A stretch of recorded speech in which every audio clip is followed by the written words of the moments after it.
বাপের প্রতিষ্ঠানে সন্তান যখন বসে, ম্যানেজারও যদি বাপকে বলে কখন আসে কখন যায়, ওর তো কোনো ঠিক ঠিকানা নাই।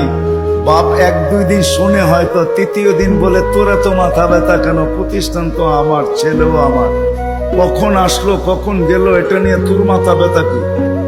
ঠিক না? সত্য তো? হ্যাঁ সত্য তো? বুঝাইতে পারলাম? এটাকে বাংলায় কি বলে? চোখে চোখে রাখা হয় না বেশি। কি একটা ভালো বাংলা বলেন?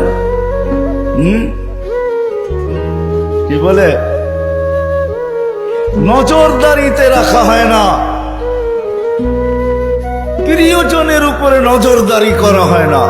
কখন আসলো কখন গেল, ক্যাশ থেকে কি নিল কি রাখলো, বাবা বলে নিল তো আমার ছেলেই নিচ্ছে, অন্য কেউ তো নেয় নাই। আল্লাহ ভালোবাসে, আমাদের উপরে নজরদারি রাখতে চান না। এই জন্যই কোরআন দিয়ে আমাদেরকে বুঝাইতে চান, ইয়াফু আন কাসীর, তোমাদের অনেক গুনাহ এমনি মাফ করে দিন।